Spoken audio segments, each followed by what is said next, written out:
Let's not talk about this further because there is another cycle of violence and escalation that is feared will now be triggered off with the latest Israeli attack and the kind of response that Iran has given to it, verbal so far. But is there more to follow is what we'll talk about with Ambassador Prabhu Dayal, former senior diplomat. Good evening to you, Ambassador Dayal. What do you make of the prospects of a further escalation, although there are a lot of countries, including the US, which is suspected to be involved in the latest Israeli attack against Iran, which is saying that there should not be any further escalation? Well, thanks for having me on your show. I think that these remarks by Iran's supreme leader, Ayatollah Khamenei, are very interesting because they clearly indicate that he is not suggesting an immediate military response. Rather, as he said, he wants his officials to weigh the pros and cons of Iran's options. So I think his remarks are an indication that he doesn't want the recent Israeli attack to lead to an automatic escalation of the conflict.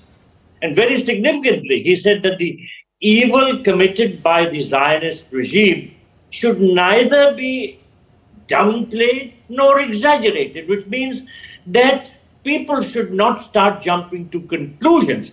But he said that effectively good judgment needs to be exercised. Because that to me suggests that there will be a well thought out, calibrated response like it was in the previous case as well. Yes, I think very significantly he said that the way forward should be determined by the officials, that is to say the government, and they have to decide what is in the best interest of the people and the country. And decisions should be made on that basis. Now, I don't think these are inflammatory remarks. Clearly, he conveys that if Iran's officials think that an escalation is not in the people's interest or in the country's interest, it should be avoided. So I think the biggest takeaway from his remarks is that he wants caution, not recklessness.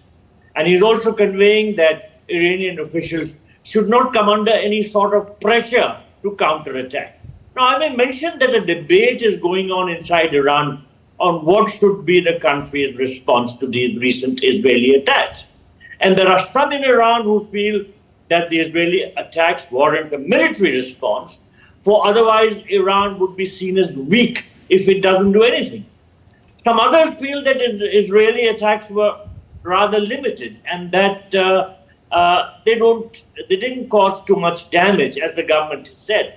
And for this reason, they don't merit a strong Iranian response. And these people feel that an Iranian counterattack could lead to further escalation, and that the damage then would be caused by another Israeli attack would be much, much more than the one caused by the recent one. So they want Iran to take into account this possibility, and they feel that an escalation of the conflict would also have very adverse effects on its economy. Now, I want to mention one more thing, that Khamenei's remarks regarding the recent Israeli attack on Iran are much more cautious than what he had said earlier about some other Israeli attacks. For example, in regard to the killing of Hamas's political leader Ismail Haniyeh in Tehran on 31st July this year, Khamenei had promised harsh punishment. Again, you know, when on 27 September, a month ago, the Hezbollah leader, Hassan Nasrallah, had been killed, Khamenei had said that that killing would not go unavenged. Yes. So by comparison, his remarks about Israel's recent attacks on Iran are much more tempered. And but he's also in the same set of comments, he's also said that Israel has misunderstood Iran and it will be made to understand what Iran really means when it says that it has a right to defend itself and all that. You know, Israel wants an escalation. Israel is much stronger, and Israel also knows that in the event of an escalation, the United States could join Israel's side.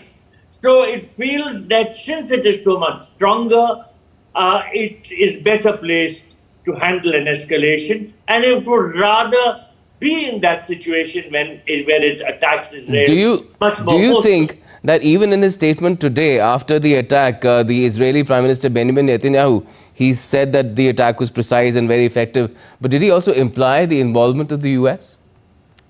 Well, I don't know that, because frankly, this level of attack can be carried out by the Israelis directly. I don't think they need the assistance of the United States at this stage. But, and this is a fundamental but, if the conflict escalates, then certainly they may need the United States to come on their side and fight alongside them, because they would like to annihilate Iran. And that wouldn't be possible if they were to do it themselves. They would certainly need more military capability, which could be provided by the US involvement in such a war. And what do you make about the constituency of peace? Because what's happened now has once again given them an opportunity to raise their voice in the favor of, again, ceasefire and cessation of hostilities. Now, Iran has called a meeting of the Security Council. There's a Doha peace process which seems to be getting another lease of life, although how long will that lease of life last? No one knows. You know, alongside these calls by the constituencies of peace, we must note that very, very sizable attacks, very, very significant attacks were carried out by Israel against Hezbollah positions today. Yes. And these caused significant damage. So why I'm saying it is that while there is a realization that an escalation of the conflict would be very, very costly for everybody. For instance, the prices of Brent crude could go up.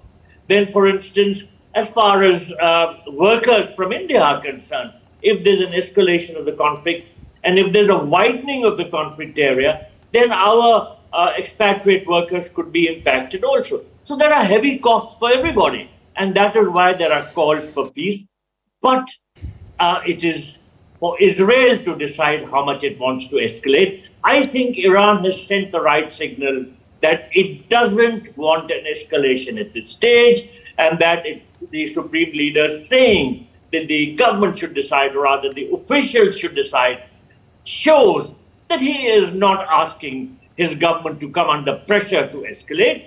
He wants all options to be considered, particularly keeping in view what are the interests of the people and the country, as he very directly put it. Okay, so a cogitative response, and perhaps the cogitation could continue till the time we get an election result in the US. We don't know about that, but thank you so much for joining us, Ambassador Prabhadya.